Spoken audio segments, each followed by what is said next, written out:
पुढील कार्यक्रम प्रसारित करणारे आहेत जॉयसमेर मिनिस्ट्रीचे मित्र आणि भागीदार.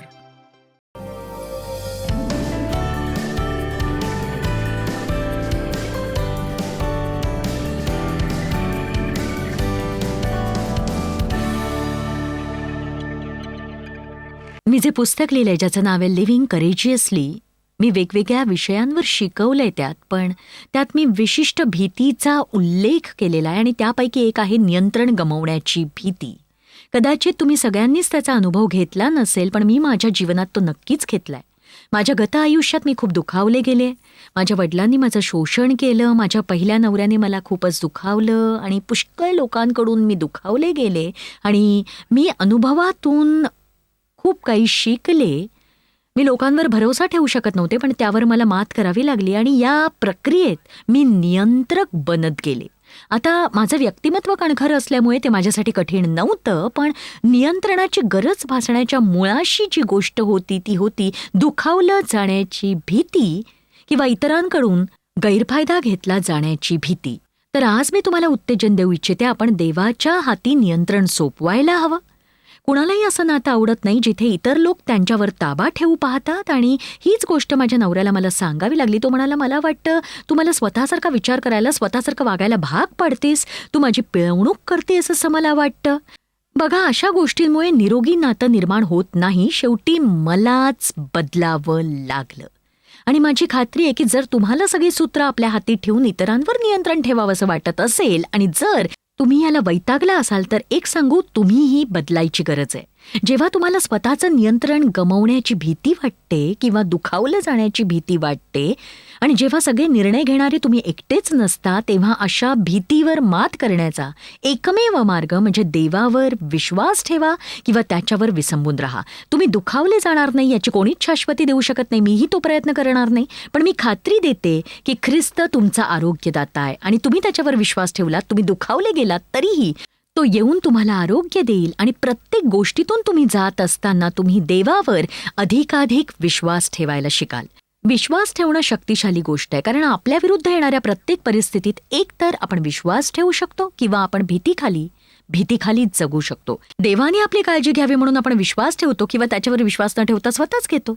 आणि नेमकी हीच गोष्ट मी माझ्या जीवनात अनेकदा केली आणि त्यातून हे शिकले की ज्या गोष्टी फक्त देवच उत्तम रीतीने करू शकतो त्या आपण स्वतःच्या हाती घेतलेल्या आहेत, तर परिस्थिती आणखी चिघळते मग. तर आज मी तुम्हाला उत्तेजन देऊ इच्छिते की तुम्ही नियंत्रण गमावण्याची भीती बाळगू नका. मी नेहमी सांगते की सगळं जग चालवण्याचा प्रयत्न करणं ही मोठी गोष्ट आहे. मी तसंच करत होते आणि प्रत्येक गोष्ट आपल्या नियंत्रणात ठेवायची, मी खटपट करायचे, नाक कोपसायचे प्रत्येक गोष्टीत.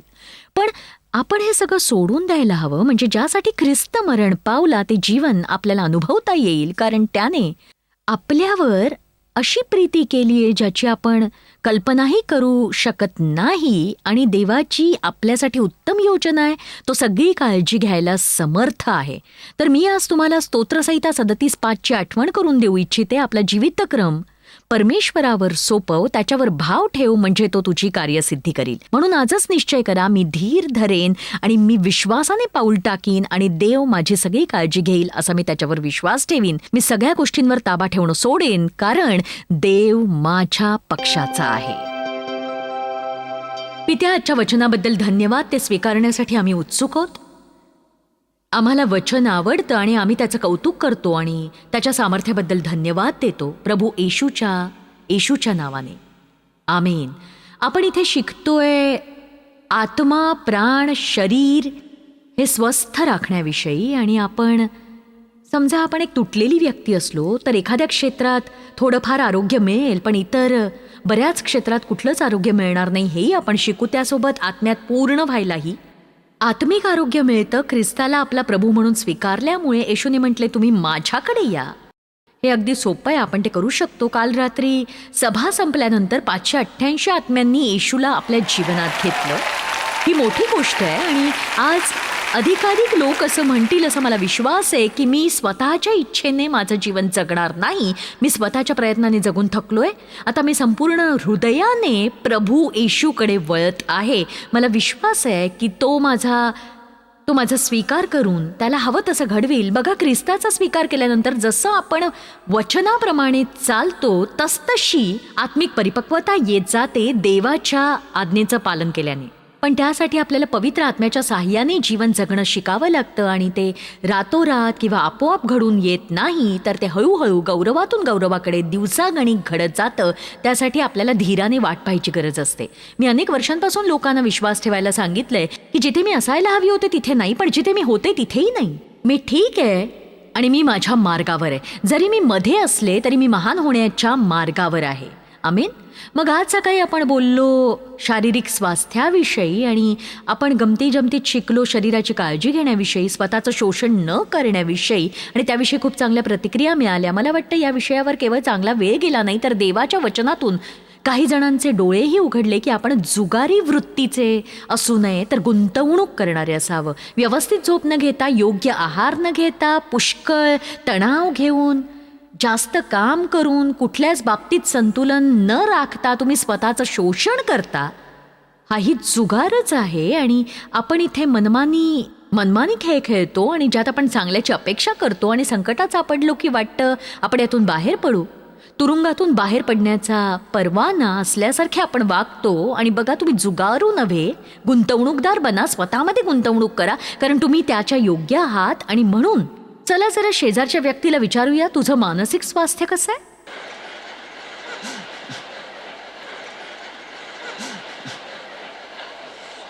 बघा, ही गोष्ट वास्तविकरित्या जशी आहे त्यापेक्षा गमतीशीर वाटते. कुठल्याही गोष्टीपेक्षा अधिक आपलं मन आपल्याला त्रास देतं. हे पटतं का तुम्हाला? असं का होतं बरं? कारण मन ही अशी युद्धभूमी आहे जिथे सैतान येऊन आपल्यावर हल्ला करतो. आणि हीच गोष्ट मी मांडली आहे माझ्या the battlefield of the mind या पुस्तकात. तुमच्या मनातलं युद्ध तुम्ही जिंकलं तर जीवनाचं युद्ध जिंकू शकता.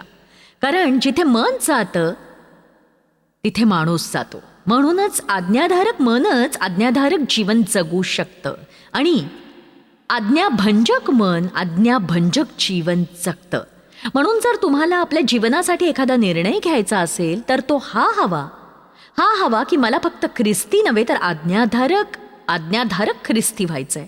मला देवाचं असं लेकरू बनायचंय जे योग्य तेच करेल आणि त्याद्वारे देवाचं गौरव करेल. आणि मला तडजोड करणारी ख्रिस्ती व्यक्ती व्हायचं नाहीये, जी नेहमी काहीतरी मिळवण्यासाठी हपापलेली असते आणि जिला वाटतं की आपण मागच्या दाराने स्वर्गात जाऊ शकू. आणि मला संपूर्ण हृदयाने देवावर प्रीती करायची आहे. आणि बऱ्याच जणांनी हा निर्णय आज घेतला असेल, पण बऱ्याचदा लोक हा निर्णय घेतात पण त्यांच्या जीवनात काहीच बदल घडत नाही. कारण जरी त्यांचा निर्णय आणि त्यांची इच्छा चांगली असली तरीही त्यांचं मन कधीही बदलत नाही.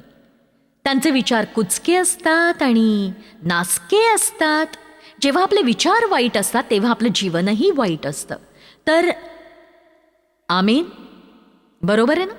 सैतान आपल्या विचारांवर सतत हल्ला करतो, पण तुम्ही विश्वास ठेवा किंवा ठेवू नका, सुरुवातीला जेव्हा तुम्ही योग्य प्रकारे विचार करण्यासाठी पवित्र आत्म्याला सहकार्य द्याल तेव्हा तुमच्या लक्षात येईल की हे दिवस रात्र चालणारं युद्ध आहे.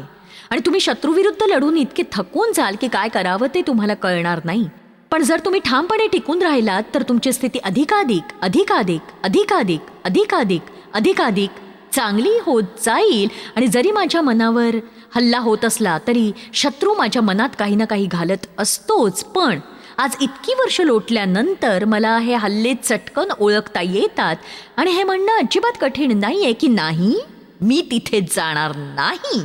मी तिथे होते, मी त्या गोष्टी केल्या, त्याचं फळ मला ठाऊक आहे आणि मी पुन्हा तसा विचार करणार नाही. आणि माझ्याकडे देव कथा आहे. आम्ही आता बघा, आपल्या मनात बरेचसे असे विचार येतात ज्यामुळे तंटा निर्माण होतो. तंटा म्हणजे काय ठाऊक आहे? तंटा म्हणजे तुमच्या घरातला अदृश्य असा रागाचा प्रवाह. ते कुरकुरणं किंवा वादविवाद, हाणामारी, किंचाळणं, ओरडणं असू शकतं, पण बऱ्याचदा तो रागाच्या अदृश्य प्रवाहासारखाच असतो. प्रत्येकजण म्हणतो की सगळं काही ठीक आहे, प्रभूची स्तुती असं, आणि तरी तुम्ही आतल्यात खदखदत असता कारण जे चाललंय ते तुम्हाला आवडत नसतं आणि तुमच्या मनासारखं काही घडत नाही. मग ते काहीही असो. आणि अशा वेळी तुम्हाला शिकावं लागतं की मनात तणावयुक्त विचार तुम्ही येऊ द्यायचे नाहीयेत. ते येता क्षणीच तुम्ही म्हणायला हवं की यांना थारा मिळणार नाही.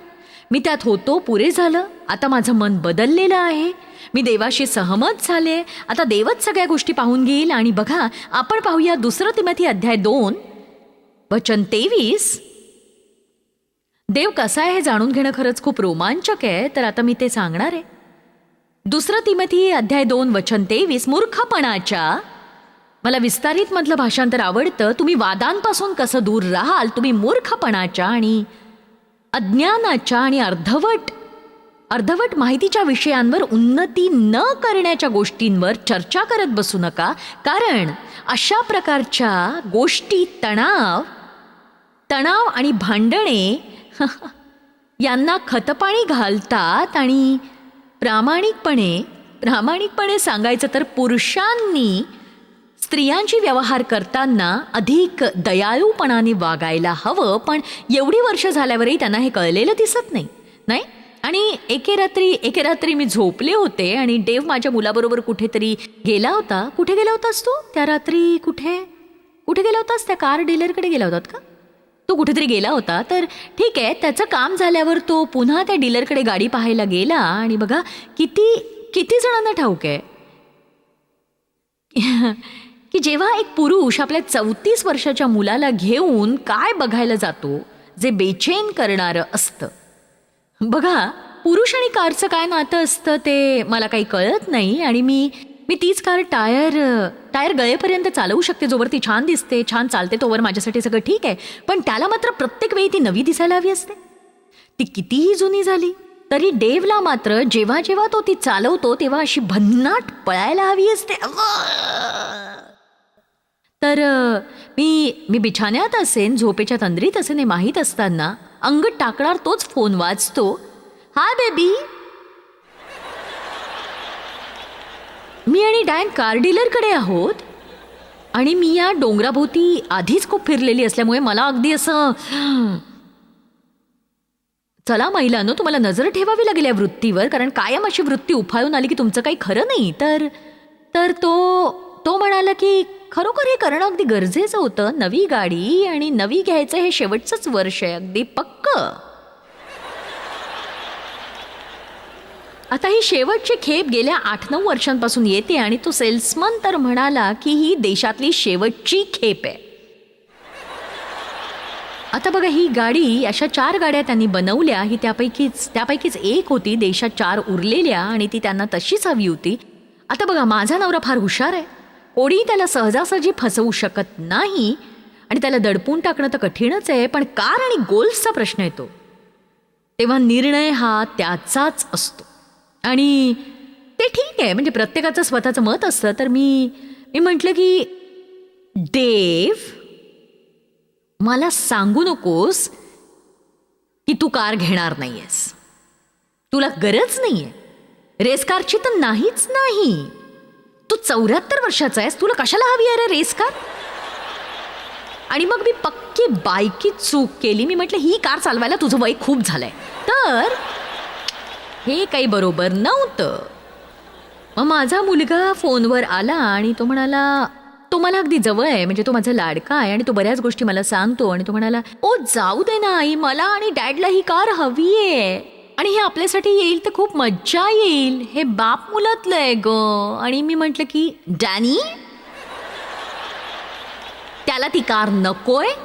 ती एक छान कार आहे, पण आपल्याला ती नकोय. तर गोष्ट लहान करून सांगते की तो म्हणाला, मला वाटतं मला ही कार हवी आहे. तर मला कार नको असतानाही आमच्याकडे कार येणार होती. आणि मग काय, बघा, मग अधीन होण्याशिवाय पर्यायच नव्हता. ठीक आहे, मी कसा काय विरोध करू शकते?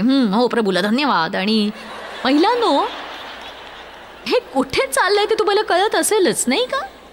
हे ठीक चाललेलं नव्हतं. आणि मी फोन ठेवला, पण मी काही खुश नव्हते, फार खुश नव्हते. मला एक नवं प्रकटीकरण झालं. त्याला कार मिळत होती. मी क्रोधित होऊ शकत होते किंवा आनंदी होऊ शकत होते. मी त्याला हवं ते घेऊ देण्या एवढं प्रेम करू शकत होते, कारण देव माझ्या सगळ्या गोष्टीची जुळवून घेतो आणि मला जे करावंसं वाटतं ते करू देतो तो मला. म्हणून मी त्याला फोन केला आणि त्याला म्हटलं की ठीक आहे, तुला कार घ्यायची नाही असं मला म्हणायचं नाहीये, पण खरं तर त्याने ती घेऊच नाही असं मला वाटत होतं. मी म्हटलं तू कार घेऊ नये असं मी म्हणत नाहीये, मला तुला आनंदी पाहायचंय, तुला कार हवी आहे तर तू घे. तो म्हणाला की ओ धन्यवाद बेबी. मी पुन्हा फोन ठेवला आणि मी विचार करू लागले, पण आपल्या गॅरेजमध्ये तर जागाच नाहीये. झाली का पंचायत? पार्किंग कुठे करणार आहोत आपण? आता बघा, माझ्याकडे एक लहान कार आहे जी त्याने मला 7 वर्षांपूर्वी घेतली होती. मी ती फार चालवत नाही, ती 12,000 मैल चालली आहे, पण त्याने ती माझ्यासाठी घेतली. ती खूप छान आहे, मला ती आवडते. तर मी बऱ्याचदा त्याला म्हणाले की बघा मी कधीतरीच ही कार चालवते, एकतर आपण ती विकून टाकू किंवा एखाद्या मुलाला ती देऊन टाकू. नाही, तू ती तशी देऊ शकत नाहीस, मी ती तुला घेतलीये, तुला ती ठेवावीच लागेल, मला ती कार तुझ्यासाठी हवी आहे. मग मी म्हटलं अरे मग ही गाडी कुठे पार्क करणार? तेव्हा तो म्हणाला कदाचित तुझीच कार आता मला काढावी लागेल असं वाटतंय.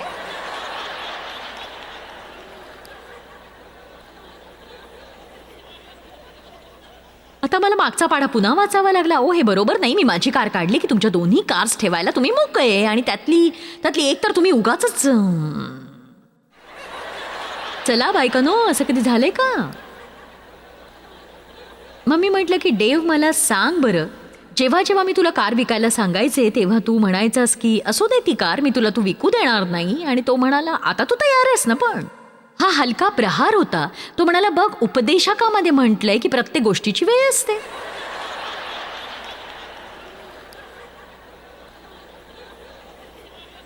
हा आता हे म्हणजे खूपच झालं, तुझं मनासारखं करायला वचनाचा वापर करतोयस तू. आमेन. चला डेवसाठी टाळ्या वाजवा बरं.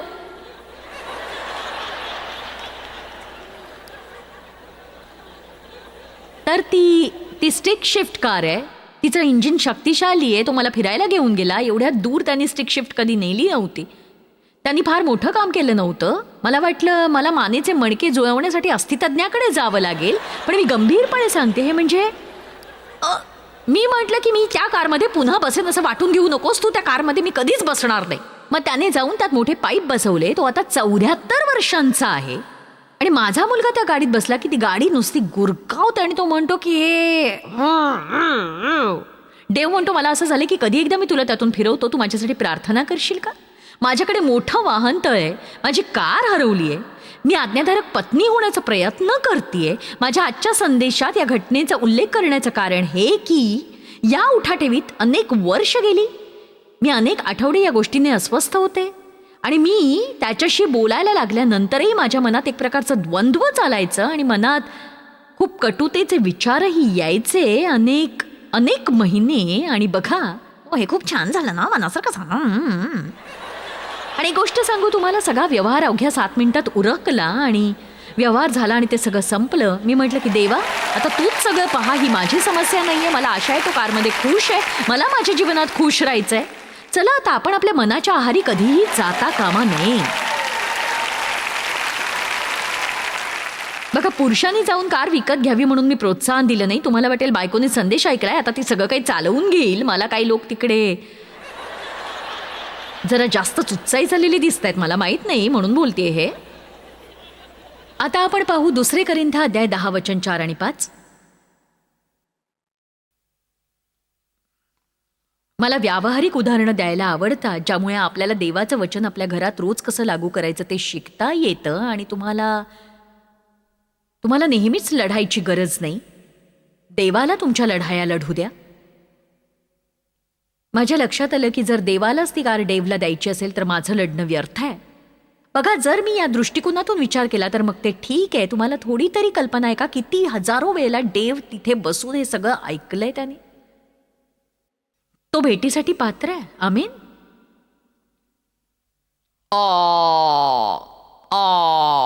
मी गोड नाहीये का? चला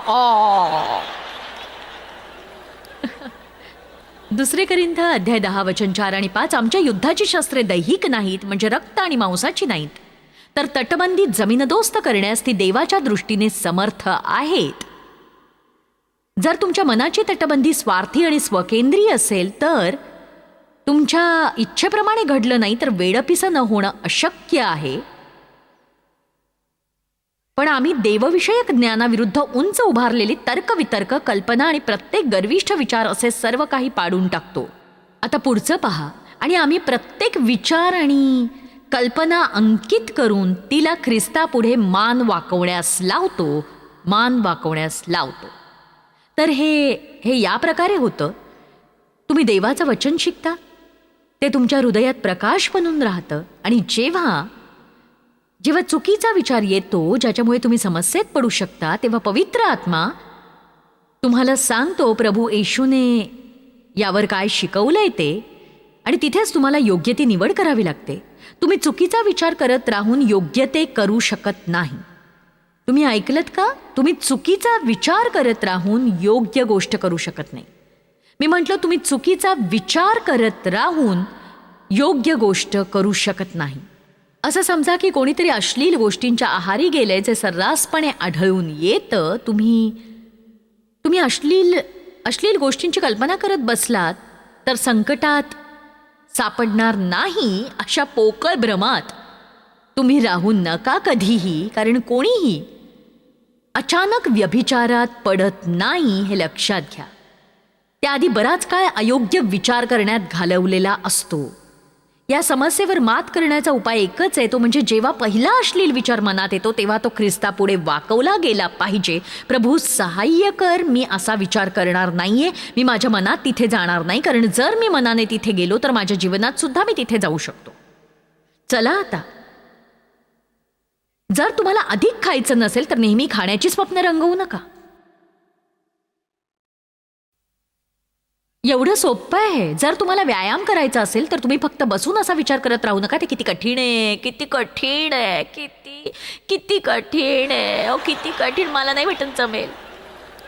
जिथे मन जातं तिथे माणूस जातो. आज मी तुम्हाला काही महत्त्वाच्या गोष्टी सांगणार आहे. आपलं मन आज्ञाभंजक असताना आपण आज्ञाधारक जीवन जगू शकत नाही. यहोशवा अध्याय 1:8. मला नाही वाटत कुणी आपल्या विचारांविषयीचे संदेश ऐकून थकून जाईल. आध्यात्मिक मन शांतीने भरलेलं असतं. त्यात अशांती, अस्वस्थता, चिंता, काळजी, उद्विग्नता, टीका, क्रोध, मत्सर, ईर्ष्या अशा गोष्टी नसतात. बघा, देवाची यहोशवासाठी अद्भुत योजना होती आणि देव त्याचा फार गौरवी रीतीने उपयोग करणार होता, आणि देवाने त्याला जे पाचारण केलं त्या अंतर्गत देव ते करणार होता. आणि त्यासाठी तो वचन 7 म्हणतो, मात्र तू खंबीर हो व खूप हिम्मत धर, आणि माझा सेवक मोशे याने तुला दिलेले नियमशास्त्र सगळे काळजीपूर्वक पाळ. ते सोडून उजवी डावीकडे वळू नकोस, म्हणजे जाशील तिकडे तू यशस्वी होशील. तो म्हणतो, तुझ्यासाठी हे माझे शब्द आहेत, आणि तू हे मनोभावे पाळ, आणि ते तुझ्या जीवनाचा केंद्रबिंदू असोत, आणि तू त्यांच्यापासून उजवी डावीकडे वळू नकोस. ठाऊक आहे, तुम्ही इथे आल्याबद्दल मला तुमचा अभिमान वाटतोय. काही जण नेहमीच येतात, मला त्यांचा अभिमान आहे, जे आत्ता सध्या कार्यक्रम पाहतायत, आणि काही जण तर रोज हा कार्यक्रम पाहतात, आणि त्यामुळे कळतं तुमची देवावर प्रीती आहे. तुम्ही आपला वेळ वचनात घालवता, आणि मला खात्री आहे की तुम्ही वचन ऐकता, कारण ते ऐकण्याची तुमची इच्छा आहे. आमेन. आणि जेव्हा आपण वचन ऐकतो तेव्हा त्यात असलेलं सामर्थ्य आपल्याला वचन पाळण्याची शक्ती देत असतं. वचन ऐकण्यापेक्षा अधिक चांगलं आहे आपण स्वतः वचनाचा सखोल अभ्यास करणं. मला वाटतं जर तुम्ही दोन्ही गोष्टी केल्या तर ते शक्ती केंद्र बनेल. तो म्हणतो, तसं केल्यास तू जाशील तिथे यशस्वी होशील. वचन 8, नियमशास्त्राचा हा ग्रंथ तुझ्या मुखी सदैव असू दे. दुसऱ्या शब्दात तो म्हणतो, ते बोल. देवाचं वचन बोलण्याविषयी मी सतत सांगत असते. तुम्ही यावरचा संदेश ऐकला की नाही माहीत नाही, पण तुम्ही घरी एकटे असता तेव्हा वचन मोठ्याने म्हणा. कारमध्ये असताना म्हणा. तुम्ही करू शकत असलेली सगळ्यात सामर्थ्यशाली गोष्ट म्हणजे आपल्या मुखाने देववचन मोठ्याने म्हणत राहणं, सतत म्हणत राहणं. यशया 55 बायबल म्हणतं, माझ्या मुखातून निघालेले वचन विफल होऊन माझ्याकडे परत येणार नाही. बघा, मला नाही वाटत देव फक्त त्याच्या मुखाविषयी बोलतोय, तर तो त्यांच्या मुखाविषयी बोलतोय जे त्याचे आहेत. जेव्हा तुम्ही तुमच्या मुखाने देवाचं वचन बोलता तेव्हा तुमच्या मनाचं नवीकरण होतं, आणि तुम्ही टवटवीत होता, आणि वचन पाळण्याची शक्ती तुम्हाला मिळते. मला वाटतं असं म्हणणं योग्य आहे की आपल्या सगळ्यांना निरोगी मन हवं आहे, कारण मानसिकदृष्ट्या निरोगी असण्याचं मुख्य लक्षण आहे योग्य निर्णय घेण्याची क्षमता असणं. आपल्या प्रत्येकात हवी एक सिद्ध मनोवृत्ती, देवाची आपल्याकडून काय अपेक्षा आहे हे समजल्यानंतर आपण दृढ निश्चयाने ती पूर्ण करायला झटायला हवं. आपण देववचनाप्रमाणे चालायला शिकण्याची गरज आहे. देव आशीर्वाद देव. दिवस चांगला जाओ. जॉयस्मायर मिनिस्ट्रीज करता तुम्ही खूप मौल्यवान आहात. आम्हाला तुमचं कौतुक आहे आणि जगभरामध्ये हे सेवा कार्य शक्य करण्याकरता आम्ही आमच्या मित्रांचे आणि पार्टनर्सचे आभारी आहोत. आम्ही एकत्रितपणे भुकेल्यांना खाऊ घालतो, गरिबांना वस्त्र देतो आणि राष्ट्रांना सुवार्ता सांगतो. तुमच्या प्रार्थनेच्या विनंती करता आमच्याविषयी आणखी माहिती मिळवा. जॉयसच्या कॉन्फरन्सच्या तारखा पहा आणि ख्रिस्ताची प्रीती जगभरामध्ये पसरवण्याकरता आमचे सहभागी व्हा.